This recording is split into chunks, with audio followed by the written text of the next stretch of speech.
Hey everyone, welcome into the Delmarva Sports Insider, your only live and local sports show, giving you everything local going on here on Delmarva. What's up? It's your truly sports anchor, Devin J. Martin. As you can see, it's just me tonight. Sports director Brandon Bossert is getting the night off, so it's going to be you and me for a while this whole night. We're talking baseball, lacrosse, softball, all are on the agenda tonight. So let's start right here in Salisbury. We had a beautiful afternoon for some baseball. The sun was out. We had a nice breeze going. The SU baseball team took on Shenandoah. Would they be able to get the win and get on a 4-game winning streak?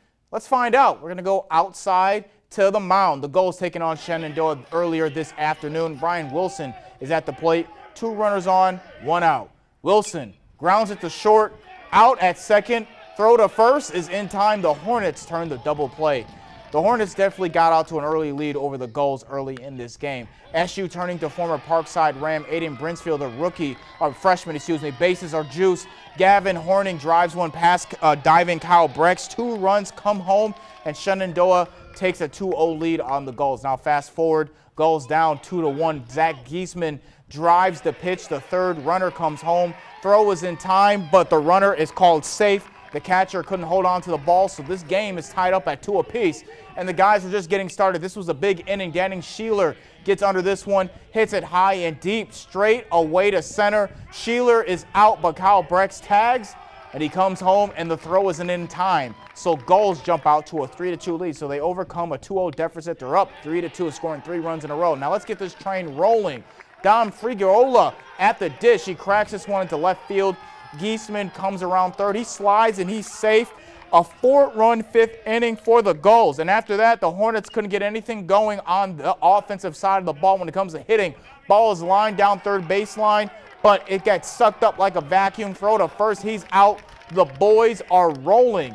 Garrett Beaver trying to close this one out. Top of the ninth, 2 outs with 2 runners on. It's grounded to short.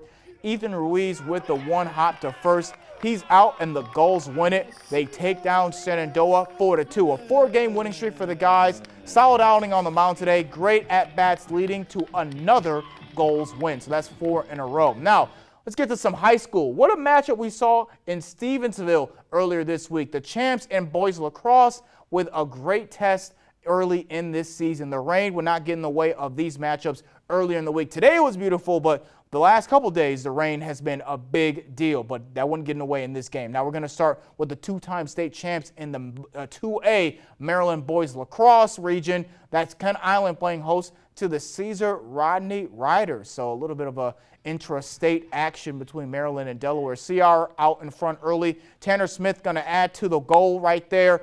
Works around the defender, and that's another goal. CR took a 6-2 lead in this game. But the Bucks spent most of their time trying to figure out this Riders offense. CR pulling out a trick play. They fake the pass. Smith gets it, and he scores.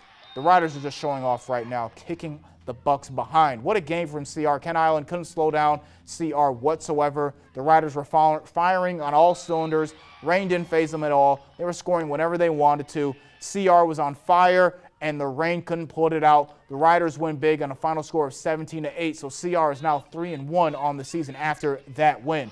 And now to a great game out in the Shipyard on Wednesday. Clippers playing host to Worcester Prep. This game was much closer than CR stopping of Kent Island. Caden Stevens off the faceoff takes it all the way himself. This game was back and forth all afternoon. Worcester Prep playing tic-tac-toe. Jack Lynch deposits on the crease. Nice fast break offense by the Mallards. What a play here, though. Kerrigan Russell with the quick stick in the air, and he puts it in. This ties the game. Bennett and Worcester Prep go down to the wire, but the Clippers would eke out a close win, 10-8. Now more over in the Bayside as well, this time to the girls' side for girls lacrosse. Parkside girls lacrosse took down Worcester Prep on Tuesday, and they beat them 8-5. But a big shout out to Katie Knapp for the Parkside Rams, who captured her 100th career point earlier this week. Now, that's enough spring sports in Maryland. Let's head up to Lewis and talk about the powerhouse Cape girls lacrosse team.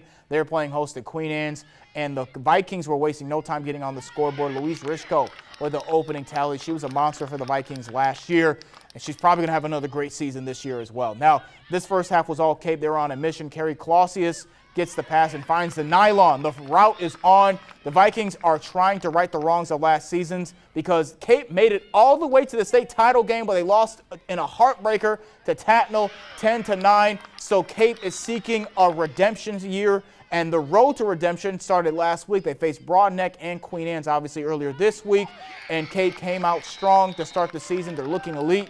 They're 2-0 on the year after blowing out the Lions 14-2. Now, that's enough of the lacrosse. Let's head back over to the Diamond, this time on the high school level, and stick with Cape Henlopen, but focus on their baseball team. The Vikings baseball team seemingly is always in that title discussion in the DIAA, and it doesn't look like it's going to be anything different this year as well. The undefeated 3-0 Cape Vikings welcome in Caesar Rodney. Now, Cape was up 2-0 in the early innings. We got a runner on third. The pitch goes to the backstop, and Brian Fleming comes on home. Vikings up 3-0, and it's going to get worse for the Riders. Another runner on third, and another one goes by. Another miscue by the visitors, and the Vikings get another free run. And once Cape's offense gets going, it's just tough to stop. The Vikings having a very impressive hitting and fielding performance in this game. They put up 7 runs but allowed 0 runs. And so far through their first 4 games, the Vikings have been pretty dominant, scoring a total of 47 runs and only allowing 9 runs themselves in those 4 games. And the last 2 of those last 9 runs have came in the last 3 games combined. So the first game, they gave up 7 runs. The last 3 games, they've given up 2 runs. So this 7-0 win is actually following a 12-0 shutout win over the Kent Island Bucks. So Cape actually hasn't given up a run in the last 2 games. They're scoring 19-0 over the last 2 opponents. Bucks are looking good, just like they did last season as they made their run to the state semifinals. So let's see if they can replicate that this season and keep it up as well. So let us know what you think. Let us know on our social media right now. What do you think of the Cape Henlopen Vikings boys baseball team? We'll get that as well. Again, you can join the discussion. Follow us on X at 47ABC Sports or on Facebook. Like us on Facebook, Delmarva Sports Insider 47ABC Sports. Now, that'll do it for the A block. We're taking a commercial break, but when we return, the Phillies, the Nats, and the Orioles all open their seasons for the Major League Baseball. Don't go anywhere. That and more when the Delmarva Sports Insider returns. My name is Troy Brohan. I'm the head baseball coach at Salisbury University, and you are watching Delmarva Sports Insider.